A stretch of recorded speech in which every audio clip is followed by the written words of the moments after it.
नमस्कार दोस्तों, स्वागत है आपका विक्रम क्लासेस पर। कुछ महत्वपूर्ण प्रश्नों के साथ में जो सभी वनडे एग्जाम में काफ़ी महत्वपूर्ण है और ये मुख्य रूप से पीसीएस आरओ के लिए काफ़ी ज़्यादा इम्पॉर्टेंट होंगे। तो चलिए शुरू करते हैं अपने पहले क्वेश्चन से। मेरी पॉलिसी मेरे हाथ अभियान किस योजना से संबंधित है? इसका सही आंसर है बी, प्रधानमंत्री फसल बीमा योजना। प्रधानमंत्री फसल बीमा योजना को 2016 से लागू किया गया था। प्रधानमंत्री कृषि सिंचाई योजना को 2015 से लागू किया गया था और प्रधानमंत्री किसान संपदा योजना को 2017 से लागू किया गया है और प्रधानमंत्री किसान सम्मान निधि 2019 में आई थी, लेकिन इसे जो लागू किया गया था वो 1 दिसंबर 2018 से लागू किया गया था।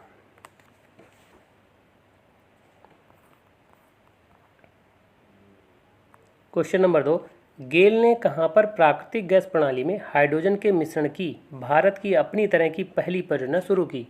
का सही आंसर है ए, इंदौर। सौभाग्य योजना के तहत सौर विद्युतीकरण के मामले में कौन सा राज्य सबसे आगे है? सही आंसर है सी, राजस्थान। और ये जो सौभाग्य योजना है ये 25 सितंबर 2017 को आई थी, पंडित दीनदयाल उपाध्याय की जयंती पर।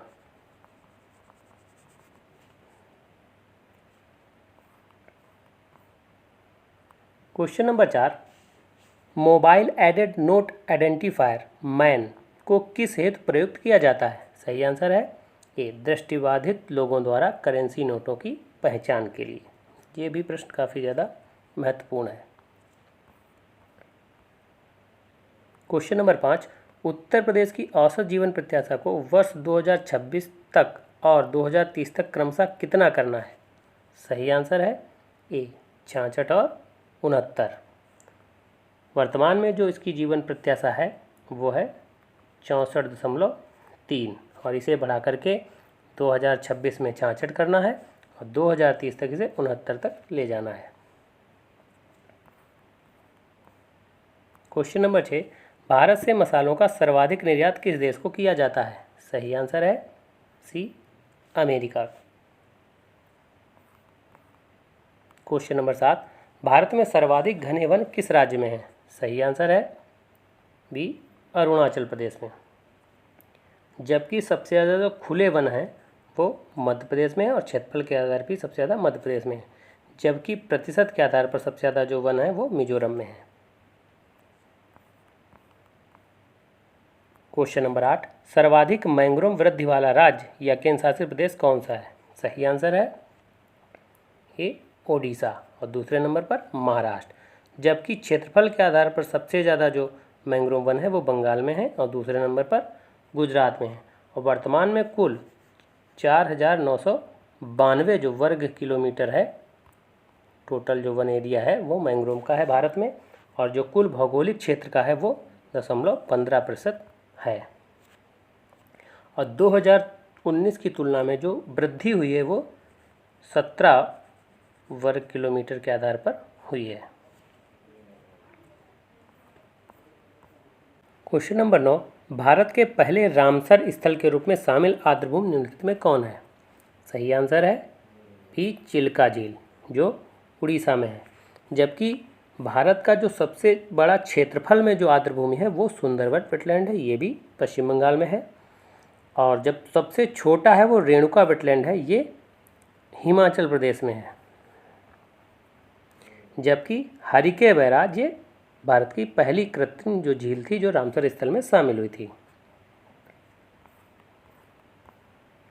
क्वेश्चन नंबर 10, निम्नलिखित में कौन सा मिलान सही नहीं है?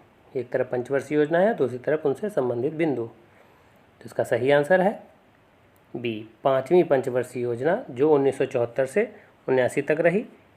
इसका जो मुख्य विषय था वो था गरीबी निवारण और स्थिरता के साथ आत्मनिर्भरता, ये चौथी पंचवर्षीय योजना का हिस्सा था।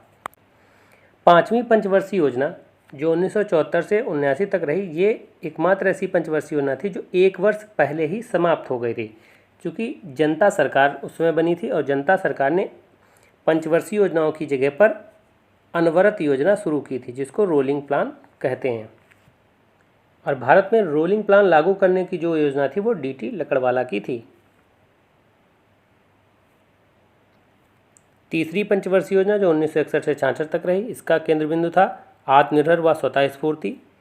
जो नवी पंचवर्षीय योजना 1957 से 2002 तक रही, इसका था सामाजिक न्याय और समानता के साथ आर्थिक समृद्धि।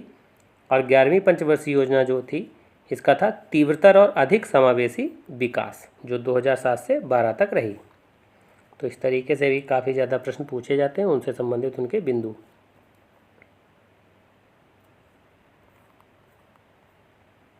क्वेश्चन नंबर 11, मुद्रास्फीति को किस आधार पर मापा जाता है? सही आंसर है ए, थोक मूल्य सूचकांक के आधार पर। और इसका जो आधार वर्ष है वो है 2011 और 12। Question number 12, Agmark act Bharat में कब लागू हुआ? सही आंसर है डी, 1937 में। और इसका जो मुख्यालय है वो नागपुर में है।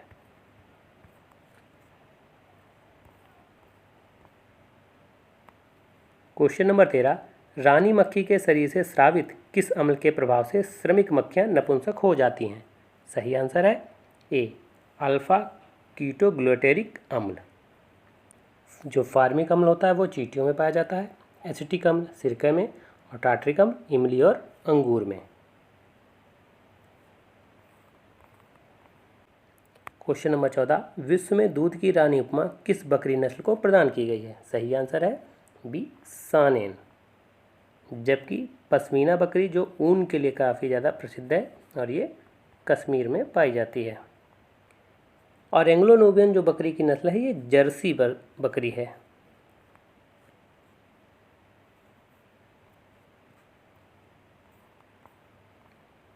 क्वेश्चन नंबर 15, दालचीनी निम्नलिखित में किस वृक्ष की सूखी छाल है?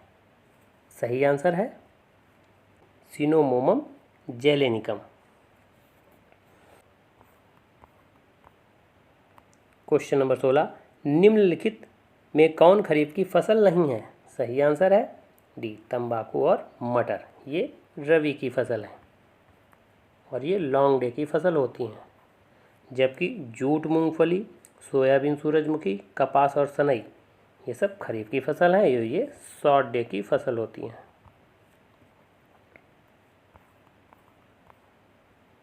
क्वेश्चन नंबर 17, निम्नलिखित में कौन सा मिलान सही नहीं है? इसका सही आंसर है सी, जन योजना 1945।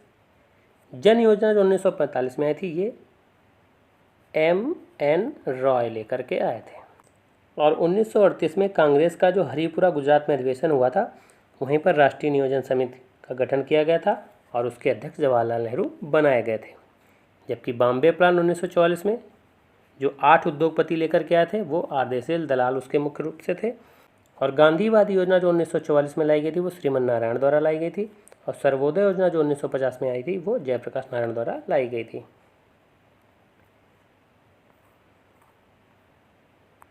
क्वेश्चन नंबर 18, राष्ट्रीय विकास परिषद को एक सर्वोच्च मंत्रिपरिषद की संज्ञा किसने प्रदान की थी? सही आंसर है ए, के संथानम। और जो राष्ट्रीय विकास परिषद है इसकी स्थापना 6 अगस्त 1952 को हुई थी। तो ये प्रश्न काफ़ी ज़्यादा इम्पोर्टेंट है और इस तरीके के प्रश्न पीसीएस जैसी परीक्षाओं में काफ़ी ज़्यादा पूछे जाते हैं। क्वेश्चन नंबर 19, प्रधानमंत्री वय वंदना योजना निम्नलिखित में किससे संबंधित है? सही आंसर है सी, वरिष्ठ नागरिकों के पेंशन से। और ये 60 वर्ष से अधिक के लोगों के लिए है। और प्रधानमंत्री वय वंदना योजना जो आई थी ये 2017 में आई थी। क्वेश्चन नंबर 20, निम्नलिखित में किस पक्षी विहार का मिलान सही नहीं है? सही आंसर है बी, समसपुर पक्षी विहार। ये बरेली में न होकर के रायबरेली में स्थित है। जबकि शहीद चंद्रशेखर आज़ाद, जिसे नवाबगंज पक्षी विहार पहले कहते थे, ये उन्नाव में है। पार्वती अर्गा पक्षी विहार गोंडा में है। और ओखला पक्षी विहार गौतम बुद्ध नगर में है। क्वेश्चन नंबर 21, वाहनों में पेट्रोल के जलने से निम्न धातु वायु को प्रदूषित करती है? सही आंसर है डी, लेड। और ये सबसे ज़्यादा मस्तिष्क को प्रभावित करती है।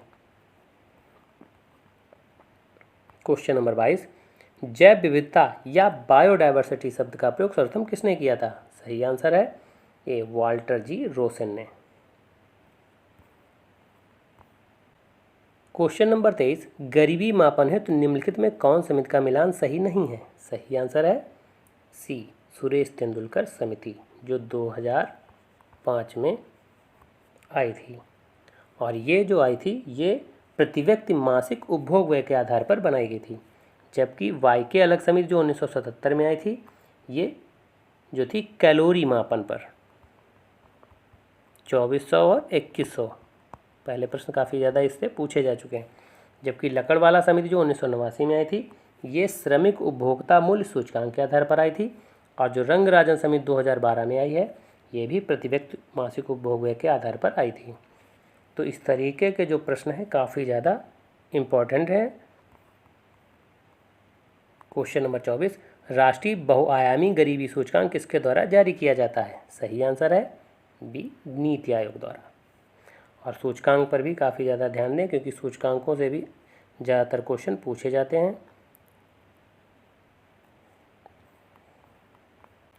क्वेश्चन नंबर 25, महारत्न कंपनियों की वर्तमान में संख्या कितनी है? सही आंसर है बी, 12। और जो महारत्न कंपनियां जो शुरू की गई थी वो 2010 में शुरू की गई थी।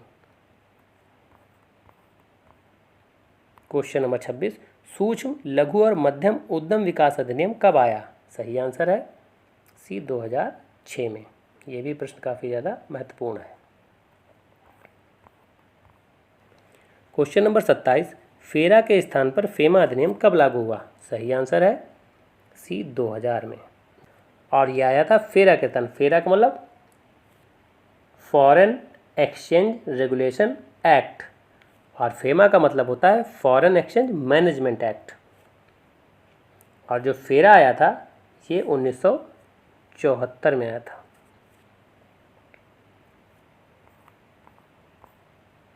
क्वेश्चन नंबर 28, निम्नलिखित में कौन सा मिलान सही नहीं है? सही आंसर है ए, सेरीकल्चर। सेरीकल्चर जो है वो रेशम उत्पादन से संबंधित है, जबकि पिसीकल्चर मत्स्य उत्पादन से, विटीकल्चर अंगूर उत्पादन से और एपीकल्चर शहद उत्पादन से।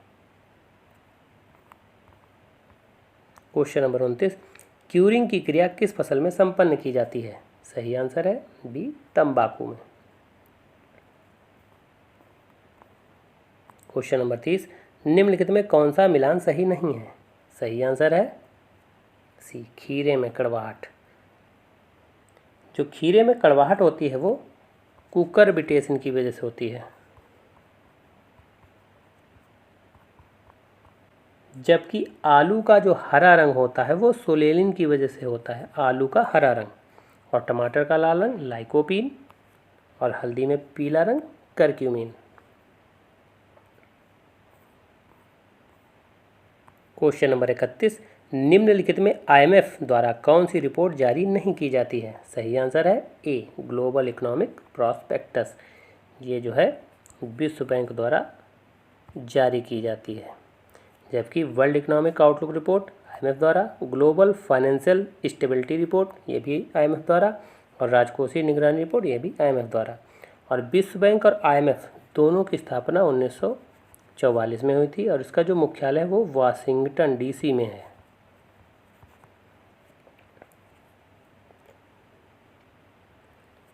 और वर्तमान में जो विश्व बैंक के सदस्य हैं वो 189 हैं और आईएमएफ के जो सदस्य हैं वो 190 हैं।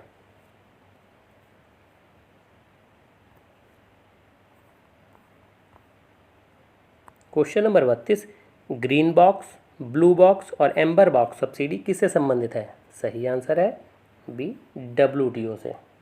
और जो डब्ल्यूटीओ की स्थापना हुई थी वो 1995 में हुई थी। मुख्यालय इसका आपको पता होगा वो है जिनेवा में और इसका जो पूर्व नाम है वो है गैट। और डब्ल्यूटीओ में जो वर्तमान में सदस्य संख्या है कुल वो 164 है और 164वां सदस्य बना था वो अफ़गानिस्तान बना था। तो ये भी काफ़ी ज़्यादा इम्पोर्टेंट है।